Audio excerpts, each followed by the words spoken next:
I'm Janine Pirro. Thanks for being with us. And thanks to all of you for once again making justice #1 last weekend and for having made liars, leakers, and liberals #1 on the New York Times bestsellers list.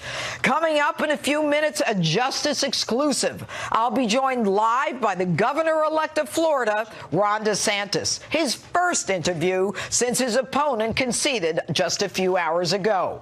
Also here tonight, Kellyanne Conway, Majority Leader Congressman Kevin McCarthy, and Majority Whip Congressman Steve Scalise, Dr. Sebastian Gorka, and Dana Lash. They're all ahead, but first, my open. I, for one, am moving on from fake news. There's a new phrase in town, a new lingo with which to familiarize yourself.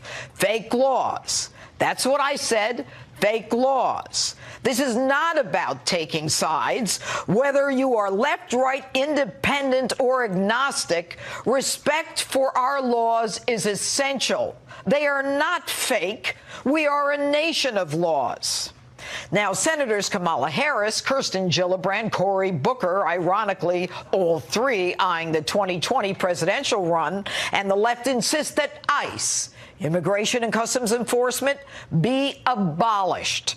The call was wrapped up this week when Harris asserted that ICE is perceived as the modern-day Ku Klux Klan. Take a look as she grills acting director of ICE, Ronald Vitiello. Right. Are you aware of the perception of many about how the power and the discretion at ICE is being used to enforce the laws? And do you see any parallels? I do not see any parallels between sworn I'm talking about perception. Officers and agents. I'm talking about perception. I do not see a parallel between what is constitutionally mandated as it relates to enforcing the law. Are you aware that there's a perception? I see no. Are you aware that there's a perception that puts ICE in the same category as the KKK? Since when are carrying out the duties of law enforcement akin to acting like a Klansman? Since when are men and women to whom we give badges and guns, who uphold the law and put their lives on the line, considered domestic terrorists? Since when do we persecute people for doing the job the law empowers them to do? Perception is one thing. But laws passed by Congress, signed by the commander-in-chief, are reality. Irrespective of our like or dislike of a law, no one can choose to ignore the law. The law is meant to be followed and enforced. Kamala, you were a prosecutor and attorney general. You enforced the law by prosecuting those who didn't follow it. I doubt you asked the accused about their perception of the law, and I doubt you even cared. In fact, when you ran for Senate, you promised to, quote, combat transnational gangs, working with Mexico to prevent them from bringing guns and drugs across our border, to fight human trafficking, and to improve public safety. How are you going to do that without ICE? Who are you going to call? Ghostbusters? Was the con then, or is the con now?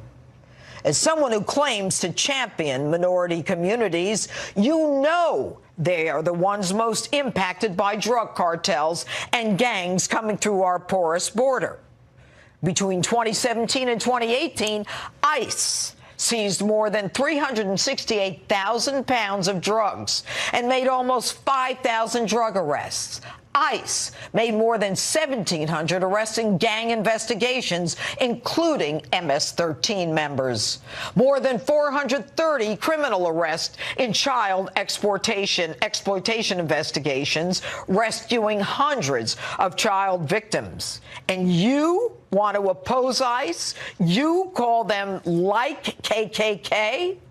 If you don't like a law, Kamala, there's a process to change it. And here's the rub. You can change it. As a United States Senator, work within the framework of the exalted position to which you were elected. Sponsor a bill, get support for the bill, and get it passed. Don't gin up people into a frenzy, suggesting ICE is like the KKK with images of burning crosses and lynchings of innocent African Americans. Likening it to innocent Mexicans and Central Americans. You of all people should understand the anger and hate that conjures up. As a woman who's half African American, you of all people should understand the history and the role of the KKK played through the Democrat Party. So let me see if I get this right. ICE should be eliminated because it scares people. People who have broken our laws to come here. Many have already exhibited violence along the way in Tijuana and Guatemala. Mostly men demanding entrance as if they're entitled to be here. What you're doing is planting seeds of fear, resistance, and resentment against ICE among people who have no right to come here, who've already broken our laws to get here. And they're scared. People should be afraid when they violate our laws. The people, though, who should be afraid are innocent Americans at risk in sanctuary cities and states where illegals, who are also criminals, are given safe haven. Your con puts those American citizens in jeopardy. How about a little dose of reality, Kamala, and not your perception nonsense? Take a look at these pictures. Kate Steinle, Molly Tibbetts, Neeson Mickens, Kyla Cuevas, and the scores of American citizens killed by illegals. Your perception of ICE as a KKK is pure insanity. This is America. The law is the law. Respect it. Honor it. Fear it. Damn it, fear it. Any questions? And that's my open.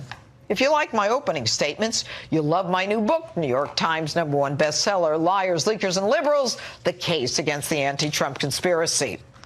And now, with reaction to my opening statement and all the breaking news today, Counselor to the President, Kellyanne Conway. Good evening, Kellyanne. Thanks for being here. Washington. I love Washington. It loves you. I'm not so sure, but thank you. All right, Kellyanne, what do you think of likening ICE to the KKK? This is what happens when people have absolutely nothing substantive to offer aspirationally for their 2020 campaigns. They can't seem to figure out how to defeat Donald Trump in the Senate at the ballot box through his justice nominees like Brett Kavanaugh. And so they try to do it by having these viral moments, trying to embarrass and harass and harangue people who are under oath, just trying to report on the good work of, in this case, of the men and women of ICE. And what really galls me is she doesn't even source, it's perception. Where? On Twitter? Where? On one of these blue groups that are trying to fund you? Where? Among your group of friends? Source it, darn it. If he's under oath and she's not, she ought to at the very least have to say, here's where I heard the perception, here's a problem. But I don't care about perception. No, we want reality, because the reality is that they interdict almost 500,000 pounds of drugs. They arrested almost 500 criminals. They're helping with the human trafficking, sex and saving children who are being exploited. And she should know this. The woman was the Attorney General. I don't want to spend too much time on her, and here's why. Okay. I work for the President of the United States, who, like the Vice President, Mike Pence, are the only two people guaranteed to be on the ballot in 2020, and the only ones truly still focused on 2018. They're trying through this lame duck session to actually get things passed, to try to get action on immigration or trade or the economy. Those who are running in 2020 really have nothing of substance to say, it seems. And if America didn't get enough of Kamala Harris during the Kavanaugh hearings, they can see what her tactics are. They showed no dignity and no integrity during the Kavanaugh hearings, trying to destroy this man and dehumanize him. And now here we are back. Instead of saying, Mr. Vitella, tell us what your agency does. Tell America. Here's an inflection point to inform America. Her job is to trash anyone who's part of the administration. But let's talk about the Democrats. Now that they're running the House, how do you see it playing out? So they're most likely to overreach. And I think some of them are so worried about that, Janine, that they will not commit their vote for speakership to Nancy Pelosi. They're worried that a vote for Nancy Pelosi looks like it's a vote for the past. She had that job for 2 terms before. They were unceremoniously defeated spectacularly defeated in 2010. She held that for 2 terms. She's a great, prodigious fundraiser, they say, but she also represents San Francisco. That's not the rest of the country. If the Democrats want to win back states in the presidential election that Donald Trump clobbered them in, like Michigan, Wisconsin, Pennsylvania, Ohio, they need to reach into those areas for their leadership. So it's generational, it's ideological, but she doesn't have the votes right now for speakership. I just think that the people on the committees who have been on the show since the Democrats won the House have been very careful to say, well, we're not going to only investigate, we will legislate. And when asked, what can you work on with President Trump, how do you think, Kellyanne, how do you think they view this kind of left-wing progressive lunacy? Do they think that's what got them the House as opposed to gerrymandering and people retiring? Or do they think they have to move more to the middle? Well, it depends on who you talk to. In other words, look at the 2020 field right now. If you showed all the pictures, it looks like a yearbook of a large public school. It's like 300 people running for president on the Democratic side. Why? Because A, they think it's so easy to win. B, they can't believe some of the others who are running. Oh boy, if he or she are running, I certainly should. But it's ideologically disparate, and yet they really all share the same opinion on abortion, on guns, on the tax cut, which none of them voted for, on deregulation. Not a single one of them voted for the omnibus last year, which gave our military, President Trump's budget gave the military the first pay raise in 9 years. I know, that's and the pretty $717 billion. So they've shown what they're against. I think if the Democrats overreach, they're going to have a problem. Show me, Janine, show me the data where there's an appetite in most of the places in this country. Yeah, but you see, they can misinterpret and say it got us the House. All right, let me ask you one more thing. I love this, and so do most people, although we should be talking about the president. The palace intrigue. All right, John Kelly is going. This one is coming in. What's it like over there? It's absolutely fine. I mean, I was with the president every single day this week until fairly late in the evening last night. Today, he was in California all day. I wanted to see the destruction, the devastation of the wildfires. We're going to talk to Kevin McCarthy. Firsthand. But the president is, this whole idea that he's fuming and he's isolated, it comes from people who couldn't get through the front door in the first place or those who have been kicked out since. I'm absolutely convinced, because if you look at most of the sourcing, it says, source familiar, outside advisors, someone close to the White House, the guy at Starbucks down the street. So the president knows that. But he is so focused on his work. And look at what happened just this week. You had the governor's races finally called in Georgia and Florida. The Senate race in Florida, of course, is Rick Scott's. And why is that important? Because you're adding up the number of candidates for whom the president went and campaigned for, who actually prevailed. The governorships in places like Iowa, we're gonna have, Ohio, and Florida. Some of them on. Ron DeSantis, I think the first thing he's going to do is maybe get rid of the Snipes woman in Broward County. But this president, what he did this week? Look at his work. He awarded 7 medals of honor. He signed the cybersecurity into law. And very importantly, he had a veterans and military event where he went through the whole litany of all the success. The veterans love him, and the first responders, law enforcement, that Kamala Harris is insulting and denigrating every day. They feel more deeply respected and better resourced because of President Trump. All right, Kellyanne Conway, thanks for being with us tonight. And joining me now by phone, House Majority Leader Kevin McCarthy, who actually was traveling with the president today, meeting with first responders and surveying the devastation and the tragic California wildfires. All right, good evening, Congressman. Good evening, Judge. Thanks for having me. Oh, all right. We're always happy to have you on. Congressman, talk to us about what you saw today with the president. I will tell you, I've been with the president a lot of different places, a lot of disasters. He was at his finest today. We came out to California, this campfire up in Paradise. More than 12,000 homes destroyed, entire city, down to the ground. The firefighters fighting the fire, their houses burnt down during the time. You walked in, there was just a few buildings that were still standing. The firefighters told us they broke in. The people that couldn't get out of the city, they put them into these buildings, put the fire trucks around it, and fought the fire while it burned over the top of them to save the lives of the individuals there. This is the biggest loss California has ever had. More than 70 people have died in this fire. More than 1,000 and many are still missing. Right. And the president, I understand that, that he was with a lot of Democrats. He's making it clear that he has tried to work with the Democrats. Their philosophy, of course, obstruct, resist. Well, what was it like with the Democrats there in California today and the president? You know what amazing? This president was the statesman. Here he comes and he lands, and we have Governor Brown and Governor-elect Newsom with us. It was the four of us in the car driving, talking, seeing ways that we can work together. And I listened to Governor-elect Newsom and Governor Brown thanking this president by how fast he signed to declare a disaster so the federal funds can be there, working to make sure we can rebuild it. You wouldn't know there was a problem between the two of us because this president put the politics aside because the people of California just went through one of the worst scenarios we could find. This fire is still burning. He showed the leadership of why he is the president. All right, Congressman, I want to ask you something. That I'm going to. There was a statement that the president made. I'm going to read it because we don't have much time. The president said, "We serve in a divided government in a divided country. Our goal is to unite us back together again." I believe, actually, I think that's your statement. That was my quote. Yes. Okay, good. What I found is, Here we are after this election. Yes, divided with the Democrats, and now with the Republicans still having the House. Having the Senate. You've got a divided nation, and here we had a tragic situation. I just watched this president unite people that have difference of opinion because the first thing we are all Americans.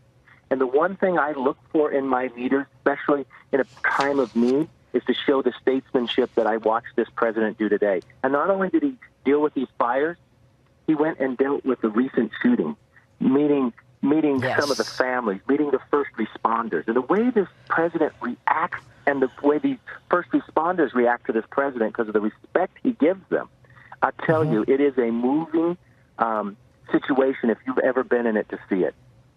And you know what's amazing, Congressman, is that his energy is unending. I mean, I've never seen anything like this. He literally goes 7 days a week around the clock. Congressman, go ahead, add it. Go ahead.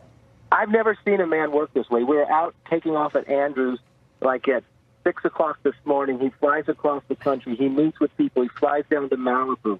He goes and sees the victims of a shooting and his compassion of where he is, and now he's going to get back up and go fly back across the country because the country needed him, and he continues to work to make that happen. That's right. All right. Congressman McCarthy, thanks so much for being with us tonight. Thank you, Judge. All right, and Governor-elect Ron DeSantis, fresh off his opponent's concession, joins me live in a justice of rehab. He fought his way back and returned to Congress.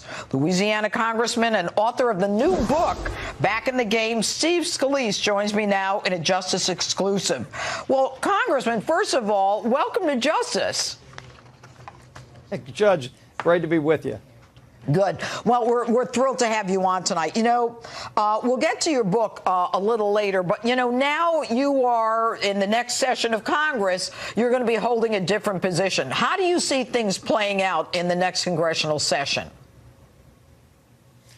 Well, you know, we still are going to fight for the things that we believe are going to get this country back on track. We're already seeing such a great economy because we worked with President Trump to cut taxes for every single American. And if you're a hardworking family out there seeing more money in your paycheck, you sure don't want to see Nancy Pelosi take that away. So, you know, I want to see us make sure that we fight to protect the gains that we've made, keep this economy growing, and keep fighting for the hardworking people who elected us.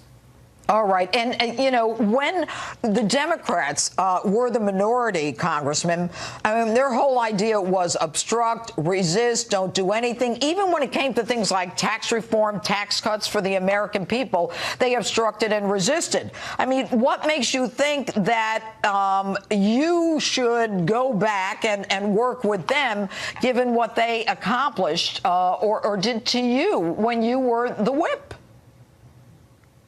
Well, you know, you've seen a lot of what Nancy Pelosi's been talking about, and a lot of her liberal lieutenants, they're talking about exactly that right now, about more obstruction, about trying to just harass and subpoena and maybe even impeach the president. But, Judge, when I was out in a lot of those swing districts, the districts that went from Republican to Democrat that ultimately flipped the House, those candidates were not talking about harassing the president. They were talking about a lot of the things that we worked on. And so it's going to be interesting to see. Are they going to join up with Nancy Pelosi after their election and be a part of that resist movement? If so, it's going to be, I think it's going to be a real tough year for them in 2020 because that's not what they were elected on. But we're going to fight to defend the gains we made. And if they want to harass the administration and the president, we're going to be stopping them using every tool we have. But in the end, that's going to be Nancy Pelosi's decision to see which way she wants to go. But we're going to be there to fight her if she goes the wrong way or tries to reverse any gains we made. Congressman, and what do you think about the Florida recount and all the hoopla down there in Broward and Palm Beach counties? I mean, finding all of these ballots after 30 minutes after the election and trying to change the reality of those declared the winners. Of course, now Florida-elect Governor Ron DeSantis is going to join us in a few minutes. But, you know, the way they play seems to be rather different from the way you guys play. They fight to win, as Mark Elias said so clearly. What do we fight to do? Well, Judge, they don't just fight to win. They literally will go around the rules. And what you're seeing right now, they're not trying to count every vote. You know, they use that mantra. But if you voted legally in Florida and then all of a sudden 10,000 votes just show up from under somebody's mattress, and it just so happens to be for a candidate different than the one you voted for, then they're trying to steal your vote. And voter theft is something that is against the law. And so obviously both teams have attorneys down there, as they should, to try to stop theft from occurring. But it's just surprising when you see the same county, Broward County, they've had a history of not being able to get this right. But I'm glad Ron DeSantis is down there with his team. Matt Gaetz and I talk a lot about this, what he's doing to make sure the law is being followed. So we have our own folks making sure that they're not going to steal this election. And Brenda Snipes says, you know, the court has no role in this right now. I mean, you know, you got to wonder about respect for the law. But I want to move on to your book. In your book, you talk about what happened to you. Was there ever a period of time, Congressman, when you said, you know what, I got shot. I almost died several times as a result of this injury. Did you ever think about not coming back and just, you know, hanging up a shingle somewhere and doing something else? Well, I mean, Judge, you know, clearly the opportunities would have been there. But I love this country. I love the job that I have, the ability to have to work with this president to get this country back on track. And, you know, I wasn't sure if I was going to be able to recover from my injuries, and that would have been the only thing that would have kept me back. But it was one of the things that motivated me to fight to get back. And I talk about this a lot in the book. And Back in the Game, the book I wrote about the miracles that happened along the way, the heroes that saved my life and helped me to be able to recover, but just what the motivations were, why I wanted to fight so hard to get back, to be able to be a part of some of the things that we were able to do historically over this last year, including the tax cut bill, which was just something special to work on, working with President Trump, working with Chairman Kevin Brady and the rest of our team to do something that's truly transformed this country and the economy.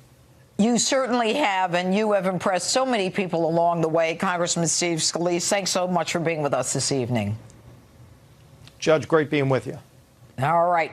And the man of the hour, Governor-elect Ron DeSantis, joins me live in just a few. The president also met with victims and families affected by the deadly shooting at the Borderline Bar in Thousand Oaks earlier this month. Here's what the president had to say about that meeting. It's so sad to see. These are great people, great families. They're torn apart. That was a tragic event. We met with some police officers, as you know. These are very brave people to do what they did. It's a safe community. It's supposed to be one of the safest communities, and yet something like that happens. Very sad. I'm Lauren Blanchard. Now back to Justice with Judge Janine.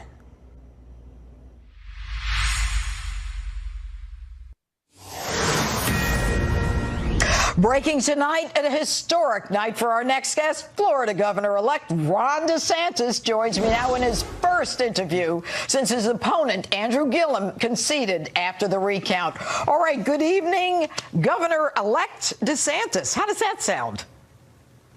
Good evening, Judge. Well, I didn't think I'd get reelected this quickly. We did this last week, and now here we are again, so whatever works. Okay. Well, you're right. 11 days ago, you were declared the winner, something like 80,000 votes. And then, lo and behold, 100,000 votes, something like that. Correct me if I'm wrong, but 100,000 votes are found. What is going on in Florida? Well, yeah, you had two counties, Broward and Palm Beach County. These ballots started appearing that were not initially logged. Because, we track every vote, Judge. I mean, that's just how we do these elections now. And so it started, they were all real big Democrat margins. And so Rick Scott's margin went down a lot. My margin started going down. Now, I was never really in danger of losing because my margin was big enough. But what it did do was, at least in my case, it triggered this requirement to run the ballots through the machines again. So all the counties did this all through the machines, and it basically didn't change anything. It was the same as it was. And so, I'm fortunate that this is behind us. And I've been working hard since election night to do the transition. We're going to put good people in the administration. We got a good agenda. But now I can go forward without having to worry about this. Let's look forward to 2020. Florida is going to play a very important role. Are you going to fire this Brenda Snipes? I mean, the lawsuit that was brought against her, the judge actually referenced what is allowed in terms of, someone losing their job for doing that kind of thing. I mean, he laid the groundwork for that kind of thing as being appropriate. I don't think there's any question that there was a flagrant violation of the law. I mean, some of these votes that were counted late, a day or two after the election, were supposedly cast during early voting, and they were just never reported as having been cast. And we have a lot of transparency and legal requirements precisely because that's what confers legitimacy to these results. Brenda Snipes obviously didn't follow that, but this isn't the first time. I mean, 2 years ago, she was reprimanded by a federal court. She had destroyed ballots illegally in a race involving Debbie Wasserman Schultz. And so I think the state's interest in this is, people say, oh, Florida's got all these problems. Judge, Florida as a whole doesn't have the problems. I mean, we have 67 counties, and 65 of them were able to do it well. You have Broward and you have Palm Beach. Miami-Dade is more populous than Broward. They didn't have a single problem. It's a Democrat county. Bay County, which got hit by Hurricane Michael, they had all their results done. And so it's really Broward and Palm Beach, and I think they've tarnished the image of the state. You're going to let this woman go? Well, I'm going to take office on January 8th, and, I ran on accountability, and so I urge all your voters to follow my administration closely when I get in. Okay, well, we're going to follow that, and hopefully you're going to come back. Listen, let's just talk, before I talk about 2020, which I want to end with. You were all over the email scandal and all of that stuff with the Russian hoax and the Russian collusion. You going to miss that stuff when you go to Florida? Well, obviously I didn't know whether we'd be in the majority or minority, but the fact that we're in the minority, I mean, quite frankly, I think it's going to be tough in the House. I think a lot of the work we were doing, unfortunately, is going to come to an end when the new Congress convenes, because I think the Democrats, they're not going to want to hold anybody accountable for any of this stuff. Hopefully in the Senate, they will take over some of that and bring some accountability. So I'm glad I am where I am. I think I can do a lot more for Florida as governor than being one congressman in the minority. All right. I'm not going to get to 2020. Governor-elect Ron DeSantis, we're thrilled to have you on this evening. Congratulations. Thanks so much for your time. Thank you. All right. All right. And Dr. Sebastian Gorka is still on deck, and Dana Lash is next. What does she think about this mess in Florida? Can't wait to hear this. Don't go away. This is Laura and Butch and Tank and Tiny. And this